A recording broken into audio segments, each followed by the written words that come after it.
Africa, oye, Elisa Otep, à tous les Kémites, à tous les Africains, à tous les Panafricains, à tous les Afrocentriques, disons bravo. Dans cette vidéo, nous allons parler de la situation au Mali.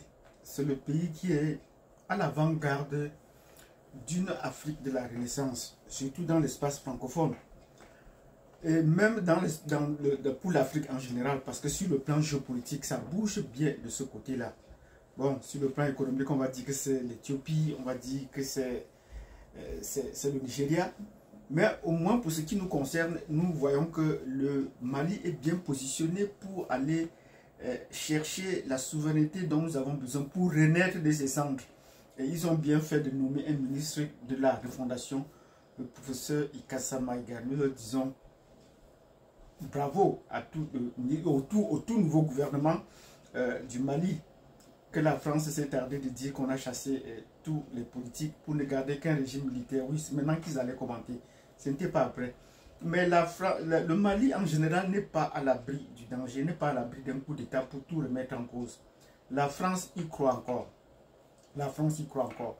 Elle a fait venir les États-Unis qui sont en train de s'installer militairement ou qui veulent passer par la Mauritanie pour pouvoir affronter le Mali sur le plan militaire. Mais la France de son côté poursuit les préparatifs d'un changement de régime au Mali. Ils poursuivent. Et cela sur le plan économique. Vous savez que parfois pour déclarer la guerre c'est la continuation de la politique par d'autres moyens. C'est comme ça qu'on le dit. Donc vous savez, pour faire cette guerre, il faut également se préparer sur le plan économique et sur le plan psychologique. Les autorités peut-être que l'ont compris ou l'ont fait par inadvertance, disons-le comme ça, où ils sont bien préparés à fermer d'abord les radios ou les différentes voix qui fusent. Et même dans le pays, ceux qui ont des voix trop discordantes comme l'imam, il faut qu'on essaie de bien le recadrer. Parce que c'est une question de le recadrer. Il n'est pas aussi loin de la ligne qu'on souhaiterait, qui n'aimerait pas que son pays soit vraiment souverain ou indépendant. Donc, la France continue à se préparer. Donc, si vous voulez comprendre comment la France se prépare pour le coup d'État économique au Mali, mettez-nous des pouces, abonnez-vous, cliquez sur la notification et surtout partagez cette vidéo dans laquelle nous essayons d'apporter notre analyse, notre décryptage géopolitique des géostratégies des pays sur l'Afrique. Donc, si vous avez fait ce que nous vous demandons, de vous abonner, de nous mettre déjà de nombreux pouces, parce qu'il y a plus de vues que de pouces. Mettez-nous des pouces, et abonnez-vous et surtout partagez ce genre de vidéos. Donc, la France continue ses préparatifs de coup de force au Mali. Elle vient de léguer une partie, de donner la procuration aux États-Unis de continuer les préparatifs. Et nous l'avons vu dans la précédente vidéo pour ceux qui ne l'ont pas vu. Mais elle continue maintenant les préparatifs sur le plan économique et financier. Oui, elle continue. Et comment cela se passe? C'est que la France vient d'accorder son soutien au Maroc dans le conflit qui l'oppose à l'Algérie pour la guerre au Sahara occidental, pour l'occupation du Sahara occidental. Oui, comment est-ce qu'on peut comprendre cela? La France n'a jamais vraiment colonisé ou dominé le Maroc. C'était un protectorat français et c'est même un des premiers pays à être indépendant. Et son indépendance a été le royaume chérifien a eu son indépendance reconnue d'abord par les États-Unis, pas par le Maroc, pas par la France. Or, la France en s'installant en Algérie, qui est officiellement sa première colonie, c'était une colonie de peuplement. Ce n'était pas une colonie d'exploitation comme la Côte d'Ivoire, parce que la Côte d'Ivoire, c'est vraiment une colonie d'exploitation à côté des autres pays. En s'installant en Algérie, elle a transporté toute sa population là-bas. Et c'est pour cela qu'il y a une très grande différence entre les Marocains qui se sentent plus africains que les Algériens qui se sentent plus français. Donc la France n'est jamais partie. Donc les négociations qui sont faites pour l'indépendance de l'Algérie a plutôt renforcé la présence de la France en Algérie. Ils tiennent le pouvoir militaire. Ils tiennent le contrôle du pouvoir. Ils annulent les élections. Même quand on fait les élections, ils annulent. Les Algériens ne peuvent pas le contester. En 1990, ils ont annulé les élections quand le Front islamique du salut a remporté les élections au la main. Abbassi Madani était dans sa lecture du Coran, Ali Belhadji. Et ce sont des citoyens qu'on disait bravo qui ont lutté pour les premières heures de la libération de l'Algérie. Mais la France a décidé carrément, Paris a décidé d'effacer ces élections et de pousser l'Algérie d'entrer dans une guerre et d'armer ces Moudjahidines à l'époque d'entrer dans la guerre.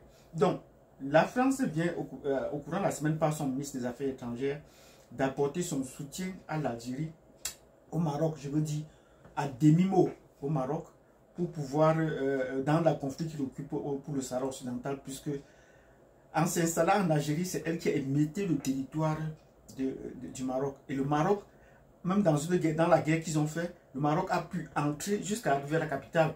Mais on leur a demandé de reculer ou de reprendre les anciennes frontières coloniales, toujours la France. Donc aujourd'hui, apporter son soutien, comment est-ce qu'on peut comprendre pourquoi ils apportent son soutien?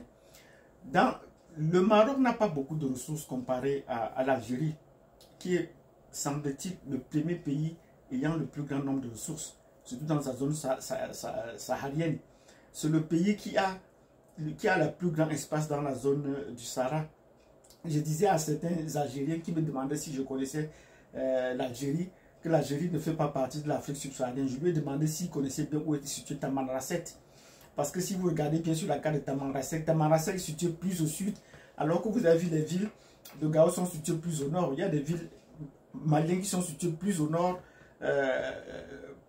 au milieu de l'Algérie. Donc, quand vous comprenez déjà ces dispositifs, cette bataille, quand la France va vers le Maroc aujourd'hui, c'est parce qu'au cours, depuis l'arrivée de Mohamed VI au pouvoir, il a développé les relations historiques que le Maroc avait déjà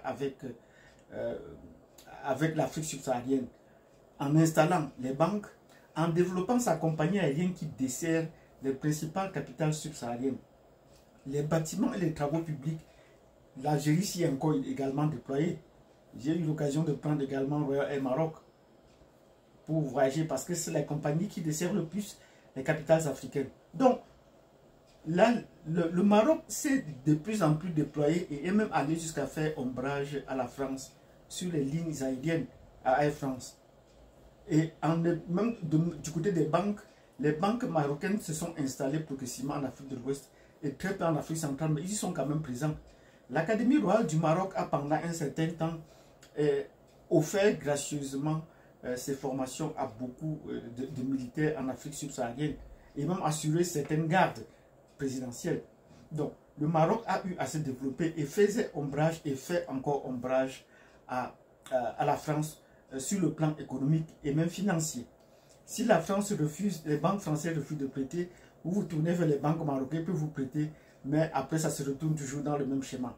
Donc, la France, vraiment apportant son pouvoir, pense passer par le Maroc pour pouvoir fragiliser le tissu économique des pays africains. Et ça se comprend. S'ils dévaluent le franc CFA ou s'ils ne remboursent pas l'argent, s'ils créent tout ce qu'ils peuvent créer pour pouvoir fragiliser l'économie de l'Afrique subsaharienne et particulièrement du Mali, on se rend compte que la population va être vraiment dans les ennuis et cela va baisser leur force.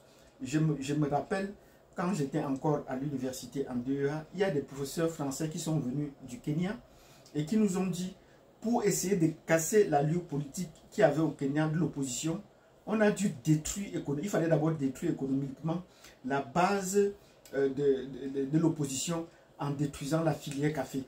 Comme les Kikuyu étaient les pays majoritaires au Kenya et qu'ils étaient principaux cultivateurs de café et principaux opposants, il fallait détruire la filière café pour les rendre pauvres. Dans notre pays, on a vu cela. Le café arabica même était un succès, mais on a vu qu'on a détruit. Nous, ce que dit le café arabica continue d'être produit dans mon pays, mais on nous a annoncé que cela a fait faillite. Donc, la France va utiliser donc le Maroc sur le plan économique pour essayer de fragiliser le Maroc. Donc, attention aux banques marocaines ou aux entreprises marocaines qui sont installées dans les pays, au Mali particulièrement, en Afrique de l'Ouest. Donc, si vous avez bien compris cette vidéo où la France se prépare à passer par le Maroc pour fragiliser le tissu économique des pays d'Afrique de l'Ouest et particulièrement du Mali, vous nous mettez des pouces. Et si vous avez besoin de plus d'explications, on peut revenir sur une autre vidéo pour en reparler. Donc, je vous remercie et je vous donne rendez-vous à la prochaine vidéo.